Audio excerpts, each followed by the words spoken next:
Mtazamaji wa Dodoma City TV, karibu katika kutazama mfululizo wa matukio ya wiki kutoka jiji la Dodoma kuanzia Machi 21 hadi Machi 28, 2026. Ni mengi tulionayo na haya ni machache. Nitakaye kusomea matukio ya wiki kwa siku ya leo ni mimi Nancy Kivuyo. Ungana nami mwanzo hadi mwisho. Karibu. Shule ya sekondari Iyumbu ilipokea shilingi milioni 158 kwa ajili ya mradi wa ujenzi wa maabara 3, vyumba viwili vya madarasa na jengo la utawala, ikiwa ni juhudi za serikali za kuboresha miundombinu ya kufundishia na kujifunzia shuleni hapo. Akiongea na wanafunzi, katibu mwenezi wa CCM mkoa wa Dodoma Jawadu Mohamed alipongeza usimamizi na utekelezaji wa miradi hiyo na kusema kuwa wanafunzi wamebakiza wajibu wa kusoma kwa bidii na kufaulu. Kwa ndugu wanafunzi, la kwanza ambalo tunawahusieni baada ya kuwa tumejiridhisha juu ya yale ambayo CCM iliahidi katika shule hii kwamba yanafanyika, na kwa kweli katika hatua hiyo tukushukuru sana mkurugenzi na uongozi wote wa halmashauri ya jiji la Dodoma wakiongozwa na mkuu wa wilaya na katibu tawala kwa namna ambavyo mmeendelea kushikilia huu mnyororo wa elimu na kuhakikisha tunapata matokeo ya maana katika jiji la Dodoma ya miundombinu. Sasa mmefanya haya kwa utashi wenu, lakini kwa maelekezo ya ilani ya Chama cha Mapinduzi chini ya maelekezo ya Daktari Samia Suluhu Hassan kwamba wanafunzi wa jiji la Dodoma lazima wasome kwenye majengo na madarasa yaliyo bora, lazima wawe na madawati mazuri, lazima wawe na walimu wa kutosheleza, lakini lazima wawe ni wanafunzi wasafi kama mlivyo nyinyi. Mkishakuwa hivi, manake mtakuwa na uwezo wa kuwasikiliza walimu, mtakuwa na uwezo wa kusoma vizuri, lakini mtakuwa na uwezo wa kuwa viongozi wa baadaye. Ndio sio? Ndio. Si mnahitaji la kuwa viongozi nyie? Ndio. Sasa ili muwe viongozi lazima muwe mmesoma. Vijana waliopatiwa mafunzo na kujengewa uwezo kupitia mradi wa Ahadi wanatarajiwa kunufaika ipasavyo na fursa za kiuchumi zilizopo, huku ufuatiliaji wa karibu ukihimizwa ili kuhakikisha ujuzi walioupata unazaa matokeo chanya katika kujiajiri na kukuza vipato vyao. Hayo aliyasema katibu tawala wa mkoa wa Dodoma Dr. Hatibu Kazungu wakati akifunga kikao cha kujadili ufuatiliaji na utekelezaji wa mradi wa Ahadi unaofanywa na shirika la TAHEA kilichofanyika mkoani Dodoma. Washiriki hadi sasa vijana 3727 walio nje ya shule na vijana 14,123 ambao wako shule wamefikiwa kupewa elimu ya afya ya uzazi, elimu ya kupinga ukatili wa kijinsia na elimu ya stadi za maisha. Kwa ujumla vijana 17,850 wamenufaika. Maafisa maendeleo ya jamii na maafisa vijana, msimamie vijana waliojengewa uwezo kupitia mradi huu na muwafuatilie na kuwasaidia kadri mtakavyoweza kutumia mifumo iliyopo ya serikali. Vijana waunganishwe na fursa zilizopo za mikopo kwa kuzingatia taratibu zilizopo.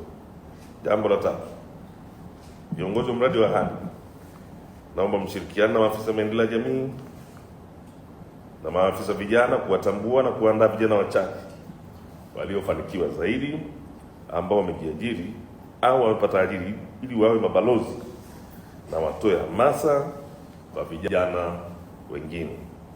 Vijana hao watumike katika mikutano na makongamano ya jamii kuonesha kuwa mabadiliko ya tabia na jitihada za kiuchumi yanawezekana.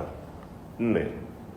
Miundombinu iliyojengwa katika zahanati ya Chamwino na kituo cha afya Makole itunzwe na itumike kwa malengo yaliyokusudiwa. Aidha, wataalamu waliopata mafunzo kwa vituo 15 vya kutolea huduma za afya wafuatiliwe ili waweze kuendeleza utoaji wa huduma rafiki kwa vijana katika maeneo yao ya kazi.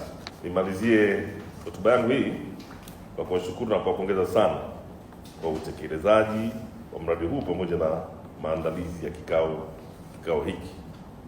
Sasa ninayo furaha kutoka kwamba kikao hiki kimefungwa rasmi. Asante sana. Vikundi 5 vya vijana kutoka kata ya Dodoma Makulu wanufaika na mkopo wa wajasiriamali kwa kupokea pikipiki kutoka kwa mbunge wa jimbo la Mtumba kwa lengo la kujikomboa kiuchumi.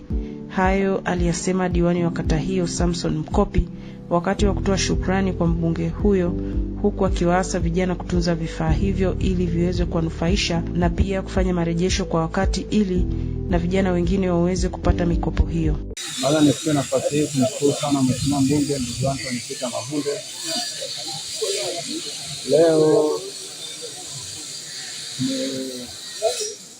Leo amekuja kutekeleza ahadi katika sehemu ya ahadi zake ambazo alizaidi Dodoma Makulu, kulingana na wajasiriamali wadogo wadogo, hasa mamalishe, bodaboda na wafanyabiashara wengine wadogo wadogo, kuwapatia mikopo midogo midogo ili kuondokana na ukashadamu. Mpango huu ambao umezinduliwa na Mheshimiwa Anthony Peter Mavunde, mbunge wa jimbo la Mtumba, unaitwa Image, ambao ni programu ya kuwasaidia wajasiriamali wetu wadogo wadogo. Sisi tunashukuru. Zoezi ambalo lilianzia ilikuwa ni kuja kuwatambua na kuwasajili wafanyabiashara wadogo wadogo.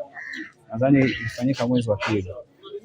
Lakini mwezi wa pili mwishoni, Mheshimiwa mbunge alizindua mpango huu na kuagiza sasa uanze kutekelezwa katika ukumbi wa Ngalia Hall, ambao na bajeti ya shilingi bilioni 2 kwa ajili ya kuwapatia biashara. Na leo nimeona katika kata yangu ya Dodoma Makulu na kata ya Tambukareli, leo wamekuja watu wa CRDB ambao ndo wanaosimamia mpango huo kupitia Mheshimiwa mbunge Anthony Peter Mavunde ili kuwapatia vijana wetu sasa maafisa usafirishaji kwa maana ya bodaboda.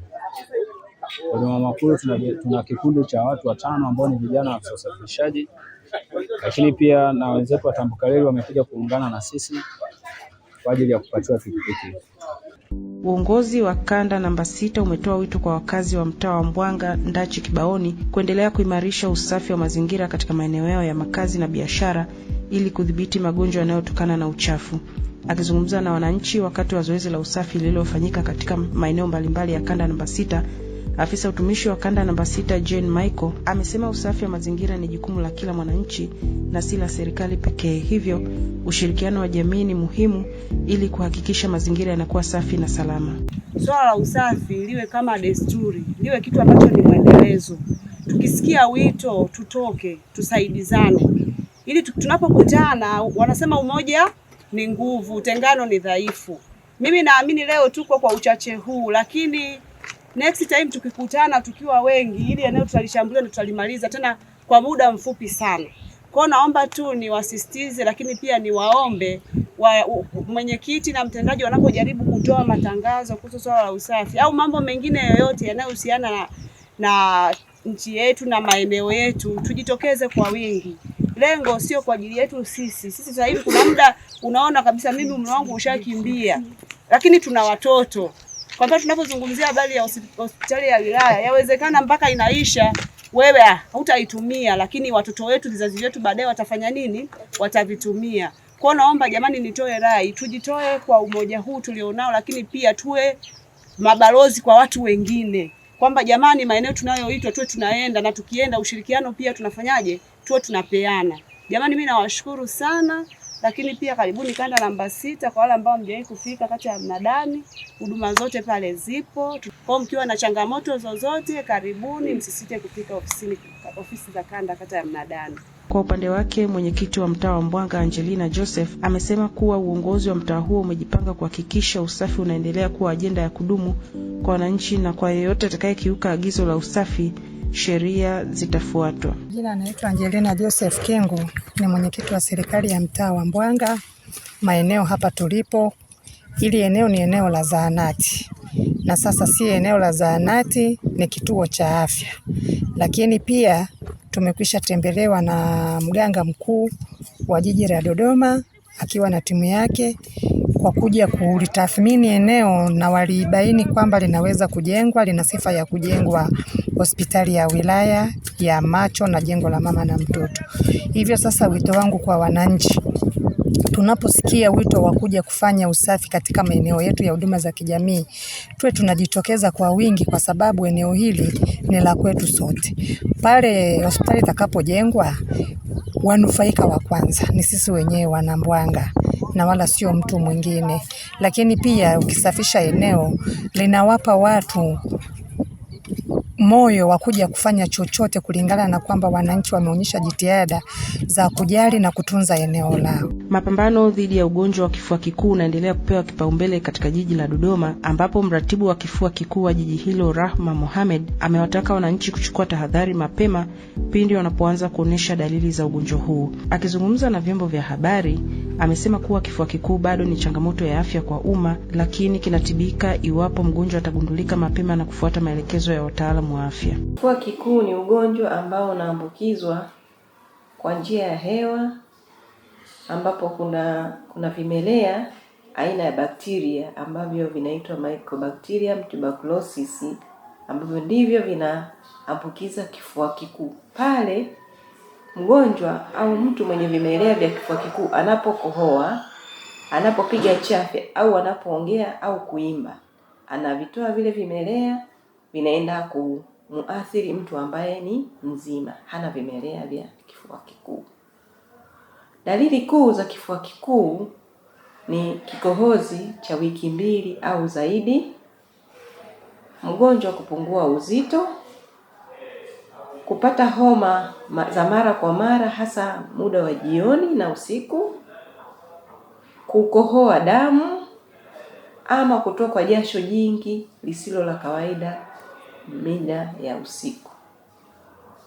Kifua kikuu kinaweza kutibika na kupona kabisa. Mgonjwa wote wa kifua kikuu anatibiwa na kupona kabisa pale atakapoenda kwenye kituo cha kutoa huduma mapema, akagundulika mapema na kuweza kutibiwa, anapona kabisa.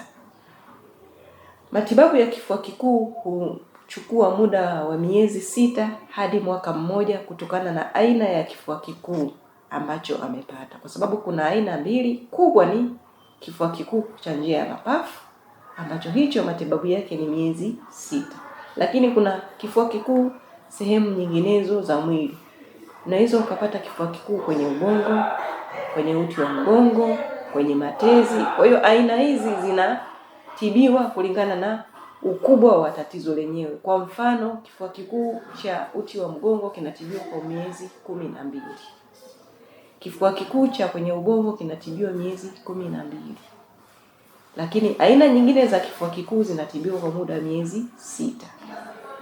Katika maadhimisho haya ya siku ya kifua kikuu ambayo ni leo tarehe 24 mwezi wa 3, kuna kauli mbiu ambayo inasema kwa pamoja tukiungana, viongozi, jamii na wadau, tunaweza kuzuia maambukizi ya kifua kikuu kwenye jamii, taifa na dunia kwa jumla. Aidha, amesisitiza umuhimu wa wagonjwa wa kifua kikuu kumaliza dozi zao zote za dawa kama walivyoelekezwa na wataalamu wa afya. Amesema kutomaliza dozi kunaweza kusababisha ugonjwa kuwa sugu, hali inayofanya matibabu kuwa magumu zaidi na ya muda mrefu. Ni muhimu kwa mgonjwa wa kifua kikuu kumaliza dozi yake aliyopaswa kuimeza, aidha miezi 6 ama miezi 12, ili aweze kupona kabisa. Kitendo cha mgonjwa kutumia dawa kwa muda mfupi au kuacha matibabu kinapelekea kupata usugu, wale vimelea ambao ni bakteria kupata usugu wa dawa, na hivyo kupata aina nyingine ya kifua kikuu ambayo inaitwa kifua kikuu sugu. Na mgonjwa wa kifua kikuu sugu ataambukiza mtu mwingine kifua kikuu sugu. Na matibabu ya kifua kikuu sugu ni ya muda mrefu zaidi, yanachukua muda mrefu, lakini pia wingi wa zile dawa ni changamoto pia. Mtazamaji wa Dodoma City TV, mpaka hapo tumefikia tamati kwa taarifa ya matukio ya wiki tuliyokuandalia kwa wiki hii. Kwa niaba ya mchanganyi picha Joseph Mkayudwa, ulikuwa nami Nancy Kivuyo. Usisahau kusubscribe, like na kucomment. Mpaka wakati mwingine, nikutakia utazamaji mwema wa vipindi vinavyoendelea. Kwaheri kwa sasa.